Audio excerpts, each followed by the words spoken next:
그날 등기우편 한 통이 윤만석 어르신의 어깨를 무겁게 만들었습니다. 굵은 글씨의 집행 예고가 초록, 가방 속에서 낯선 냉기를 풍겼습니다. 대문 앞에서 흙을 털던 78배 윤만석 어르신이 천천히 고개를 들었습니다. 해가 기울 무렵 회색 작업복의 사람들이 골목 끝에 조용히 모여들었습니다. 모두가 안전모를 가슴에 안고 한 줄로 섰습니다. 바람이 멎었습니다. 그리고 허리가 동시에 꺾였습니다. 그 순간 골목 전체가 깊은 침묵에 잠겼습니다. 오래전 심어놓은 씨앗들이 마침내 꽃을 피우는 순간이었습니다. 영상 시청 전 구독과 좋아요 눌러주세요. 등기 스탬프를 눌렀을 때 봉투의 두께가 평소와 달랐습니다. 채권 집행 4글자가 도장을 누르듯 눈에 박혔습니다. 문틈 사이로 어르신의 손등이 잠깐 미세하게 떨렸지만 금세 가만히 멈췄습니다. 이런 건 버려도 되는 건 아니겠지. 어르신의 목소리에는 오랜 세월이 만들어낸 담담함이 배어 있었습니다. 우체부가 걱정스러운 눈빛으로 대답했습니다. 확인하시고 혹시 어려우시면 동사무소에 함께 가시죠. 어르신은 고개를 끄덕였습니다. 그의 눈빛은 오래된 텃밭처럼 마르고 단단했습니다. 골목 끝에서 검은 세단 대신 낡은 상용차가 서성였습니다. 운전석 사람은 창문을 반쯤 내리고 대문 패턴을 유심히 훑었습니다. 그때 슈퍼 사장님이 귓속말처럼 조심스럽게 말했습니다. 요 며칠 초면들이 많아. 그의 목소리에는 골목 사람들만이 아는 특별한 경계심이 스며 있었습니다. 어르신은 봉투를 가슴팍에 품으며 천천히 고개를 끄덕였습니다. 다음 날 같은 봉투가 3통 더 왔습니다. 한낱 깔끔한 재킷의 사내가 명함을 내밀었습니다. 한독일 정리 컨설팅. 명함은 얇았고 말은 두꺼웠습니다. 그의 손톱은 말끔히 다듬어져 있었고 시계는 은은한 금빛을 뿜어냈습니다. 지금 매각하시면 이웃들보다 유리합니다. 한독일의 목소리는 마치 친구에게 조언하는 듯 부드러웠습니다. 하지만 그 부드러움 뒤에는 계산된 차가움이 숨어 있었습니다. 어르신은 마당 한쪽에 놓인 의자에서 천천히 일어났습니다. 나는 여길 떠날 생각이 없네. 결국 떠나게 됩니다. 순서만 정하면 되죠. 한독일의 미소는 방의 공기를 얕게 만들었습니다. 그는 가방에서 두꺼운 서류 뭉치를 꺼내어 테이블 위에 올려놓았습니다. 이게 어르신 명의로 된 모든 채무 내역입니다. 우체부 김 씨는 우편 가방을 움켜쥐고 거리를 두었습니다. 한독일이 서류를 펼치며 손가락으로 숫자들을 가리켰습니다. 원금 3천만 원에 이자와 연체료까지 합하면 8천만 원이 넘습니다. 그게 다 무슨 돈인가? 어르신의 목소리에 당황스러움이 묻어났습니다. 기억이 안 나시는군요. 15년 전에 보증을 서주셨잖습니까? 한독일은 서류 뭉치에서 한 장을 뽑아들었습니다. 노란빛이 바랜 종이 위에 어르신의 도장이 선명하게 찍혀 있었습니다. 이호섭 씨 사업자금 대출 연대보증인 윤만석. 어르신의 얼굴이 순간 굳어졌습니다. 이호섭은 20년 전 그가 가르쳤던 제자 중 한 명이었습니다. 야간 기술반에서 용접을 배우고 독립해 나간 청년이었습니다. 이호섭이가 돈을 못 갚았다는 건가? 사업이 부도가 났습니다. 5년 전에 말이죠. 한독일의 상대는 어르신의 침묵을 동의로 오해하는 눈치였습니다. 우체부 김 씨가 조심스럽게 끼어들었습니다. 그런 중요한 일을 왜 지금에야 알려주는 겁니까? 법적 절차를 밟느라 시간이 걸렸습니다. 한독일이 골목을 나서며 휴대전화를 귀에 댔습니다. 그의 입에서 짧은 숫자, 암호들이 흘러나왔습니다. 157번지 확인 완료. 내일 진행하겠습니다. 그런데 사건은 멈추지 않았습니다. 그날 저녁 어르신 집 전기가 2번 꺼졌습니다. 전기가 돌아오자 어르신이 작은 서랍에서 묵직한 파일을 꺼냈습니다. 모서리가 다 다른 회색 표지, 속에는 20년 된 종이 냄새가 눅진했습니다. 맨 앞장은 야간 기술반 출석부였고 거친 손글씨로 이름들이 줄지어 적혀 있었습니다. 20년 전 동네 청년들 모아 밤마다 쇠를 가르쳤네. 어르신의 목소리에는 그때의 기억이 생생하게 살아 있었습니다. 왜요? 우체부 김 씨가 호기심 어린 눈으로 물었습니다. 낮에는 먹고 살고 밤에는 살아야 하거든. 어르신이 출석부를 천천히 넘기며 대답했습니다. 출석부 뒤에는 추천서 사본이 여러 장 들어 있었습니다. 칸막이 위에 얹힌 필름 사진이 형광등 빛을 받아 옅게 반짝였습니다. 사진 속 젊은 청년들이 작업복을 입고 환하게 웃고 있었습니다. 이 이름들 중 몇 개가 제 우편 기억과 겹치는데요. 김 씨가 출석부를 들여다보며 말했습니다. 정비소 사장 장진국, 전기기능사 박수연, 간병센터 원장 최민수. 어르신은 고개를 끄덕이며 과거를 되짚었습니다. 다들 어려운 형편이었는데 기술 하나라도 배워야 한다고 했지. 그래서 무료로 가르쳐 주신 거예요? 돈을 받을 형편들이 아니었거든. 어르신이 사진을 손끝으로 쓰다듬었습니다. 대신 나중에 다른 사람들도 도와주라고 했어. 출석부 마지막 장을 넘기자 또 다른 목록이 나타났습니다. 은인명부라는 제목 아래 윤만석이라는 이름이 가장 위에 적혀 있었습니다. 그 아래로는 작은 글씨로 도움을 받은 내용들이 빼곡히 적혀 있었습니다. 하지만 문제는 여기서 끝나지 않았습니다. 마지막 장엔 은인명부가 있었고 맨 위엔 윤만석이 적혀 있었습니다. 사흘째 같은 양식의 통지서가 연달아 도착했습니다. 발신처는 달라도 문구는 한 벌로 찍어낸 듯 똑같았습니다. 상한 날짜, 보증 약정, 지연 배상. 숫자가 발목처럼 꽉 조였습니다.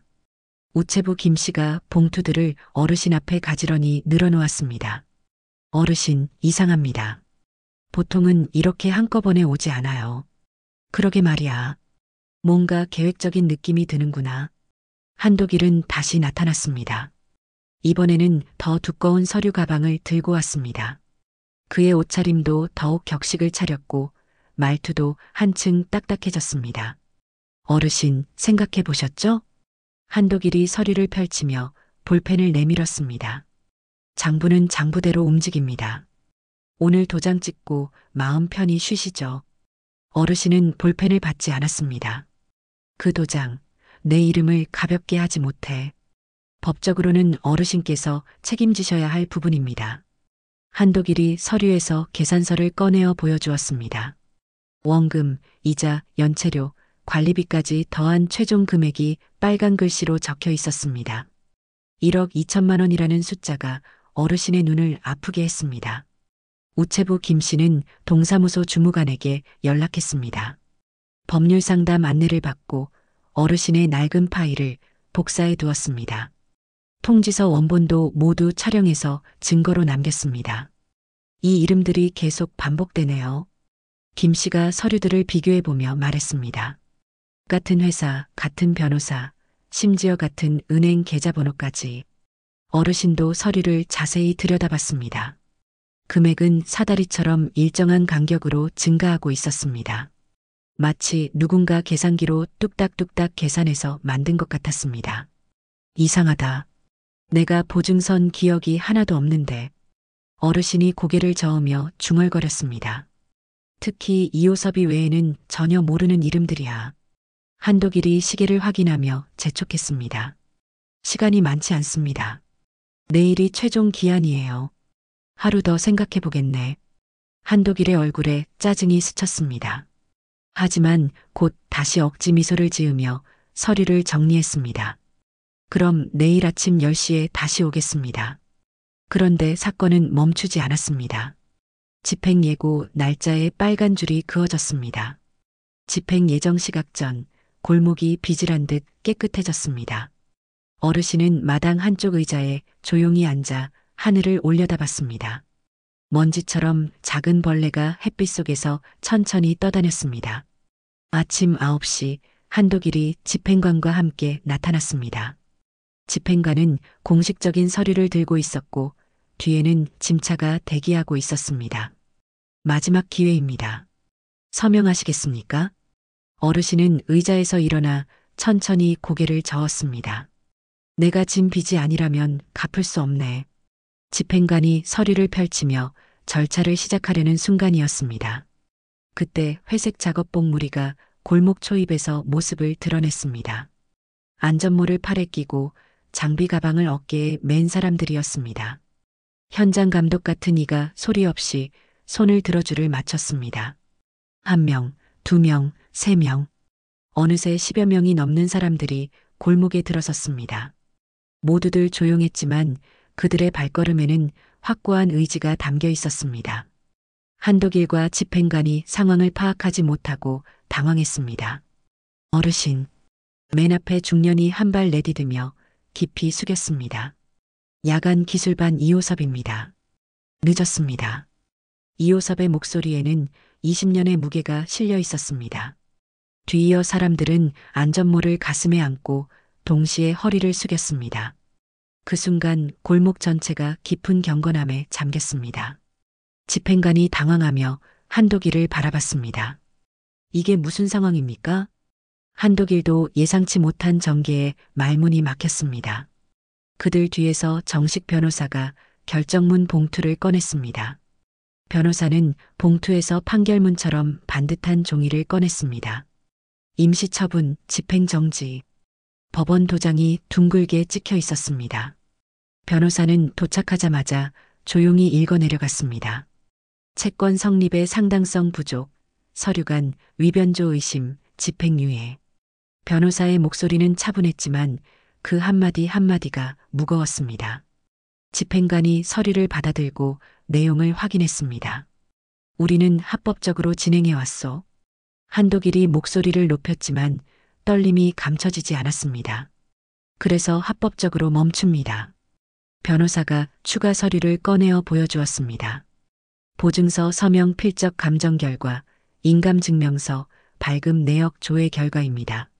한독일의 얼굴이 순간 하얗게 변했습니다. 이호섭은 줄 뒤쪽을 가리켰습니다. 용접사, 전기기능사, 버스정비기사, 간병센터 원장, 시설관리기사. 이름보다 손이 먼저 말해주는 직업들이었습니다. 어르신께서 가르쳐주신 기술로 살아왔습니다. 이호섭이 안전모를 더 꽉 껴안으며 말했습니다. 그런데 어르신을 위험에 빠뜨릴 뻔했습니다. 한 명씩 차례로 앞으로 나섰습니다.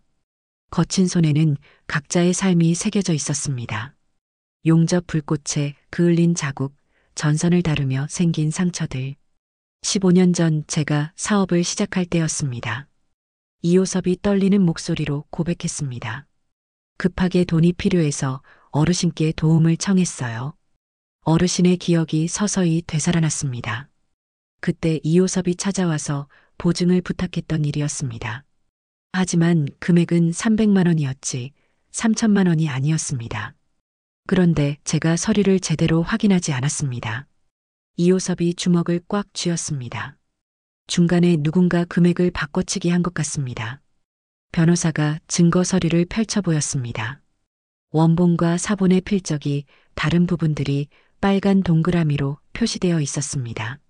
숫자 부분만 교묘하게 조작된 흔적이 선명했습니다. 한독일이 뒤로 물러서며 변명을 늘어놓았습니다.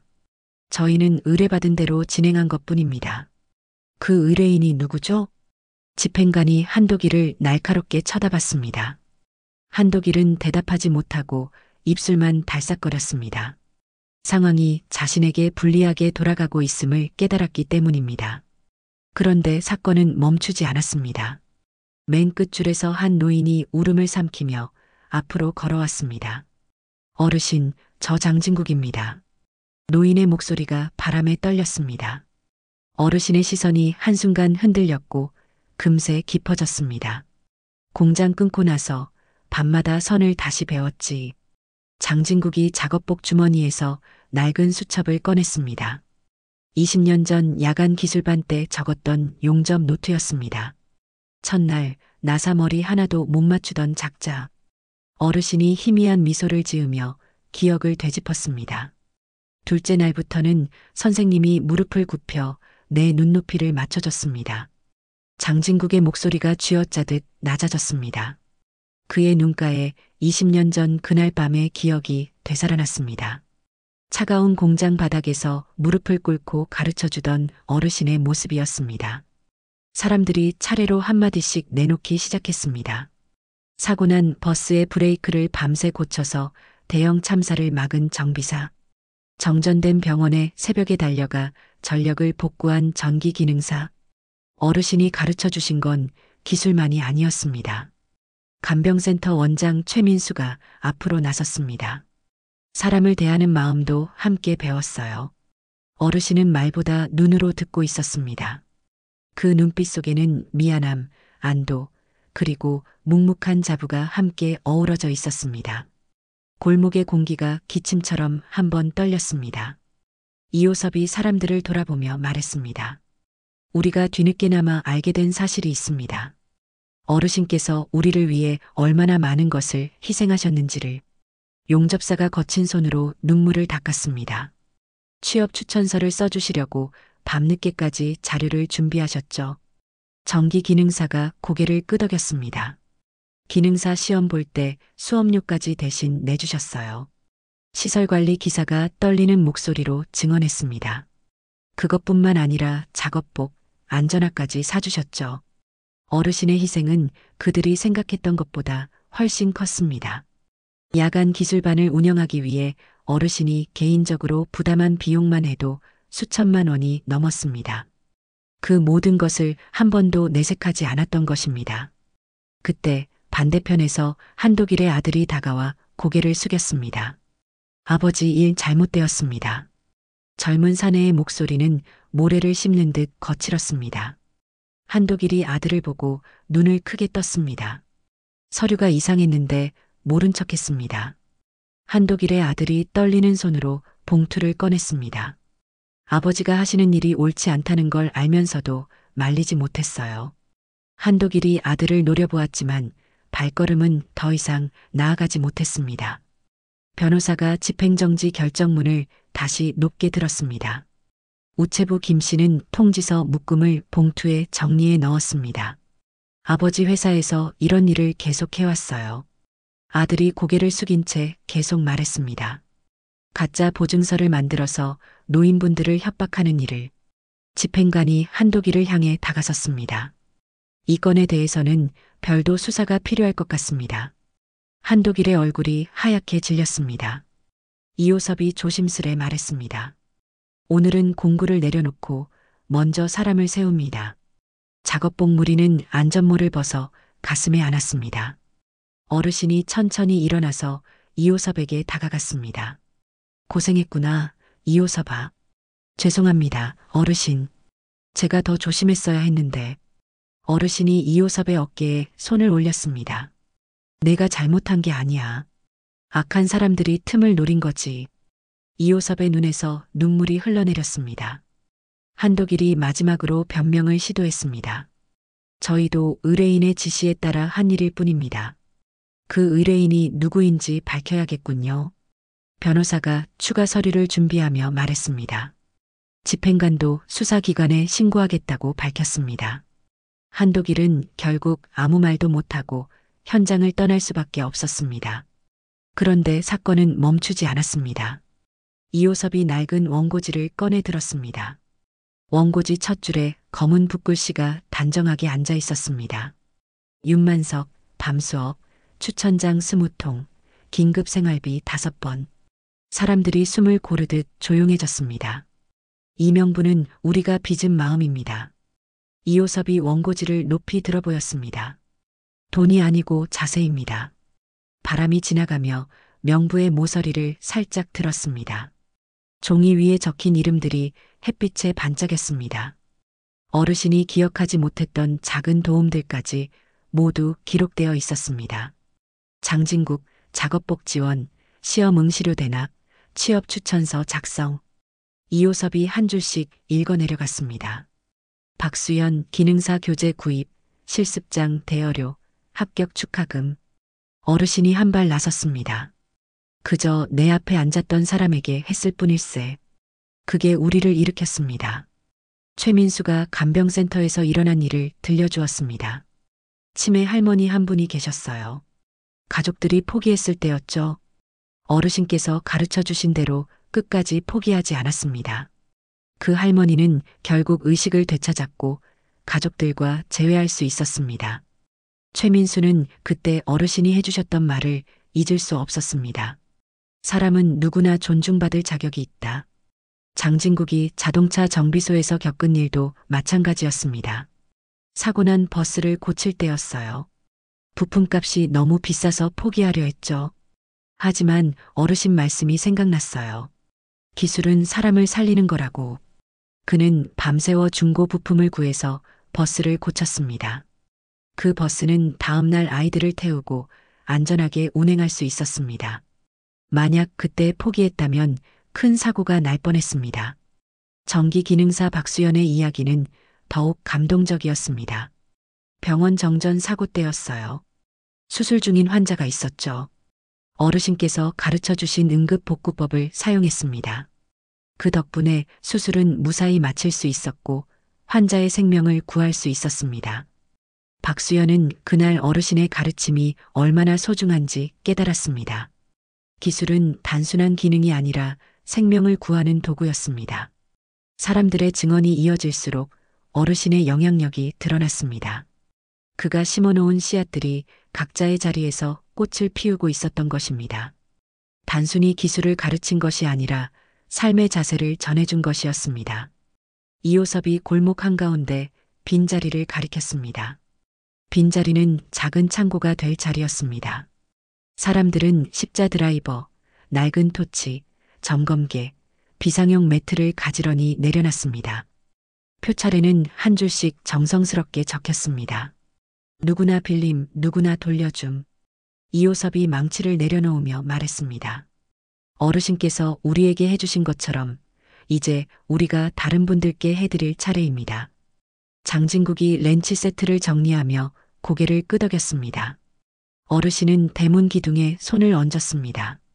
여기서 배운 사람, 여기서 다시 가르치지. 그 말은 골목의 지붕을 조금 더 넓혔습니다. 박수연이 전기 측정기를 내려놓으며 회상했습니다. 20살 때 처음 여기 왔던 날이 생각나네요. 손에 물집이 터져서 울면서 집에 가려고 했죠. 그때 어르신이 약국에서 사온 연고를 발라주며 했던 말이 있었습니다. 아픈 손으로도 사람을 도울 수 있다. 그 말 한마디가 박수연의 인생을 바꿔놓았습니다. 최민수가 간병 도구들을 정리하며 덧붙였습니다. 어르신은 우리에게 기술만 가르쳐 주신 게 아니에요. 어떻게 살아야 하는지를 보여주셨죠. 슈퍼 사장님이 종이컵을 나눠주기 시작했습니다. 간병센터 원장이 벽에 붙일 약속 시간표를 적었습니다. 매주 토요일 오후 2시 공구 사용법 무료 교육. 우체부 김 씨가 마지막 우편을 어르신 손에 전하며 가벼운 인사를 드렸습니다. 어르신, 앞으로도 이 골목을 지켜주세요. 필요하시면 언제든 함께 갑니다. 작업복 사람들은 안전모를 챙겨 들고 천천히 흩어지기 시작했습니다. 하지만 그들의 마음은 이곳에 남아있을 것이었습니다. 매주 토요일마다 이곳에서 다시 만날 약속을 했기 때문입니다. 어르신이 새로 만들어진 공구 도서관을 바라보며 미소를 지었습니다. 이제 진짜 시작이구나. 그의 목소리에는 새로운 희망이 담겨 있었습니다. 해는 서쪽으로 조금 기울었고 골목은 한결 환해졌습니다. 그들의 발자국이 사라진 자리에 새로운 그림자가 드리웠습니다. 하지만 그 그림자는 따뜻했습니다. 장진국이 돌아가며 마지막으로 말했습니다. 어르신, 우리가 받은 사랑을 이제 다른 사람들에게 전하겠습니다. 어르신은 고개를 끄덕이며 대답했습니다. 기술은 밥이고 마음은 사람을 살린다. 대문 위에 새로 달린 표지판이 저녁 햇살에 반짝였습니다. 공구도서관, 이호섭 기증, 모두의 집. 골목은 이제 더 이상 한 사람의 공간이 아니었습니다. 어르신이 평생에 걸쳐 뿌린 씨앗들이 마침내 숲을 이루었습니다.